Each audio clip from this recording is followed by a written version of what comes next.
ఇదే అంశానికి సంబంధించి మరింత సమాచారం మా ప్రతినిధి శివ లైవ్ లో అందించడానికి సిద్ధంగా ఉన్నారు. శివ చెప్పండి, అయితే మొత్తానికి విద్యుత్ ఒప్పందాలపై ఏర్పాటు చేసిన కమిషన్ చైర్మన్ ను మార్చాలని కేసీఆర్ దాఖలు చేసిన పిటిషన్ కు అనుకూలంగా సుప్రీంకోర్టు తీర్పు ఇచ్చినట్లు తెలుస్తోంది. పూర్తి డీటెయిల్స్ ఏంటి? రైట్ ప్రియా, తెలంగాణలో గత ప్రభుత్వం విద్యుత్ సంబంధించి అంటే విద్యుత్ కొనుగోలుకు సంబంధించి అవకతవకలకు పాల్పడినట్లుగా కొత్తగా ఏర్పడిన కాంగ్రెస్ ప్రభుత్వం విచారణ కమిషన్ ఏర్పాటు చేసింది. అయితే ఈ కమిషన్ను ఏర్పాటు చేసిన తర్వాత ఈ కమిషన్ రద్దు చేయాలంటూ కూడా తెలంగాణ మాజీ ముఖ్యమంత్రి కేసీఆర్ తెలంగాణ హైకోర్టులో పిటిషన్ దాఖలు చేశారు. కానీ తెలంగాణ హైకోర్టు కేసీఆర్ పిటిషన్ తిరస్కరించిన నేపథ్యంలో సుప్రీంకోర్టును ఆశ్రయించారు. సుప్రీంకోర్టును ఆశ్రయించిన నేపథ్యంలో ఈరోజు ప్రధాన న్యాయమూర్తి ధనుంజయ్ యశ్వంత్ చంద్రచూడ్ ధర్మాసనం ఈ పిటిషన్పై విచారణ జరిపింది. ముందుగా కేసీఆర్ తరఫున ముకుల్ రోహత్కి వాదనలు వినిపించారు. అయితే ఇది కేవలం పొలిటికల్ వెండెట్ట, రాజకీయ కక్ష సాధింపులో భాగంగానే ఈ కమిషన్ ఏర్పాటు చేశారు, విచారణ కమిటీని వేశారంటూ కూడా ముకుల్ రోహత్కి వాదనలు వినిపించారు. మరోవైపు అంటే ప్రతి సందర్భంలో కూడా రాష్ట్రంలో ఒక ముఖ్యమంత్రి మారిన తర్వాత మరొక ముఖ్యమంత్రిపై విచారణ వేయడం, కక్ష సాధింపుకు వ్యవహరించడం అనేది పరిపాటిగా మారుతుందంటూ కూడా ముకుల్ రోహత్కి వాదనలు వినిపించారు. అయితే ఇక ఈ విద్యుత్ కొనుగోలుకు సంబంధించి మార్కెట్ ధర ఏదైతే ఉందో ₹3.90 కొనుగోలు చేశాం. దీంట్లో ఎటువంటి అవకతవకలు అక్రమాలు జరగలేదు. దీనికి సంబంధించి నిర్మాణ బాధ్యతలన్నీ కూడా అంటే యాదాద్రి అలాగే భద్రాద్రికి సంబంధించి థర్మల్ పవర్ కేంద్రాలకు సంబంధించి బాధ్యతలు కూడా ప్రభుత్వ రంగ సంస్థలకే కొనుగోలు చేస్తాం, వాటి నుంచి కొనుగోలు చేస్తాం. కానీ దీనిలో తప్పు ఎక్కడ జరిగింది, ఎటువంటి అవినీతి జరగలేదు అనేది ప్రధానంగా ముకుల్ రోహత్కి వాదనలు వినిపించారు.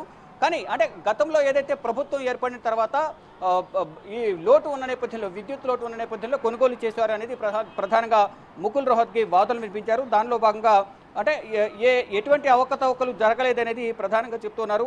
ఒకవైపు ట్రిబ్యునల్స్ ఉన్నాయి, విద్యుత్ కొనుగోలుకు సంబంధించి ఒప్పందాలపై ఎటువంటి న్యాయ విచారణ చేయాలి అనే దానిపై కూడా ట్రిబ్యునల్స్ ఉన్నప్పటికీ కూడా ఎందుకు ప్రత్యేకంగా కమిషన్ ఏర్పాటు చేయాల్సి వచ్చిందనే దానిపై కూడా ముకుల్ రోహత్కి వాదనలు వినిపించారు. అయితే ఇటు ప్రభుత్వం తరఫున అభిషేక్ మను సింగ్ కూడా తన వాదనలు వినిపించారు. ఇక ఇరువురు వాదనలు విన్న తర్వాత ప్రధానంగా ఇక్కడ ఎవరైతే రిటైర్డ్ జడ్జి న్యాయమూర్తి ఆధ్వర్యంలో, నరసింహారెడ్డి ఆధ్వర్యంలో ఒక కమిషన్ ఏర్పాటు చేశారో అంటే 15వ తేదీన విచారణకు హాజరు కావాలంటూ కేసీఆర్కు నోటీసులు ఇచ్చారు. కానీ 11వ తేదీనే ప్రెస్ మీదకు వచ్చి మీడియా సమావేశాన్ని ఏర్పాటు చేయడానికి కూడా ప్రధానంగా లేవనెత్తారు ఇటు కేసీఆర్ తరపున న్యాయవాది ముకుల్ రోహత్కి. దీన్ని ప్రధాన న్యాయమూర్తి సిజే చంద్రచూడ్ కూడా దీన్ని తప్పుపట్టారు. అంటే ఒక విచారణ కమిటీ అధికారిగా ఉన్న రిటైర్డ్ జడ్జి ప్రెస్ మీట్ ఏ విధంగా ఏర్పాటు చేస్తారు, ప్రెస్ మీట్ ఏర్పాటు చేసినప్పటికీ విచారణ జరగకుండానే తప్పు జరిగిందని ఎలా నిర్ధారిస్తారు అంటూ కూడా సిజే కూడా ఈ ప్రెస్ మీట్ పెట్టడాన్ని తప్పుపట్టారు. తప్పుపట్టిన నేపథ్యంలో విచారణ అధికారిని మార్చాలంటూ ప్రభుత్వానికి సూచించారు. ప్రభుత్వాన్ని సూచించిన తర్వాత మధ్యాహ్నం 2 గంటల తర్వాత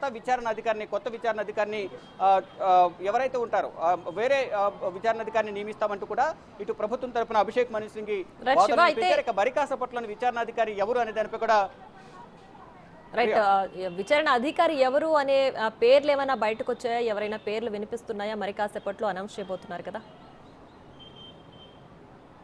రైట్, ఇప్పటికే ఏజీతో ప్రధానంగా చర్చలు జరుగుతున్నట్టు తెలుస్తుంది. తెలంగాణ ముఖ్యమంత్రి సీఎం రేవంత్ రెడ్డి ఇప్పటికే చర్చలు జరిపినట్లుగా తెలుస్తుంది. ఎప్పుడైతే ఇక్కడ మార్చాలని సిజేఐ ధర్మాసనం ఆదేశాలు ఇచ్చిన వెంటనే ఇటు అభిషేక్ మను సింగ్ కూడా ఇటు తెలంగాణ ప్రభుత్వానికి సమాచారం అందించారు. ప్రభుత్వానికి అందించిన వెంటనే ఒకవైపు మంత్రివర్గ సమావేశం కొనసాగుతుండగానే ఇటు సీఎం రేవంత్ రెడ్డి కొంచెం సమయం తీసుకుని ఏజీతో సుదర్శన్ రెడ్డితో సమావేశమైనట్టు తెలుస్తుంది. ఇప్పటికే ఒకరి పేర్లు అయితే ఫైనల్ చేసినట్టు తెలుస్తుంది. దానికి సంబంధించి అధికారిక ప్రకటన అయితే ఇప్పుడు రావాల్సి ఉంది. కొద్దిసేపట్లోనే ఇటు కోర్టు కూడా అంటే లంచ్ తర్వాత తిరిగి కోర్టు ప్రారంభం కాబోతుంది. ప్రారంభమైన వెంటనే ఎవరైతే ఈ విచారణ కమిటీకి సంబంధించి కమిషన్ అధికారి ఎవరైతే ఉంటారో ఆ పేరును ప్రకటించే అవకాశం కనిపిస్తుంది. నరసింహారెడ్డి ప్లేస్లో రిటైర్డ్ న్యాయమూర్తిని మరొకరిని కూడా నియమించే అవకాశం కనిపిస్తుంది. అసలు కమిషన్నే రద్దు చేయాలనేది ప్రధానంగా కేసీఆర్ పిటిషన్ దాఖలు చేస్తారు. కానీ ఇక్కడ కమిషన్కి సంబంధించిన అధికారిని మాత్రమే సుప్రీంకోర్టు మార్పు చేస్తుంది. కానీ కమిషన్ విచారణకు మాత్రం కంపల్సరీగా సీఎం కేసీఆర్ హాజరు కావాల్సి ఉంటుంది. గతంలో ఏదైతే గత ప్రభుత్వ హయాంలో ఏదైతే అవకతవకలు జరిగాయో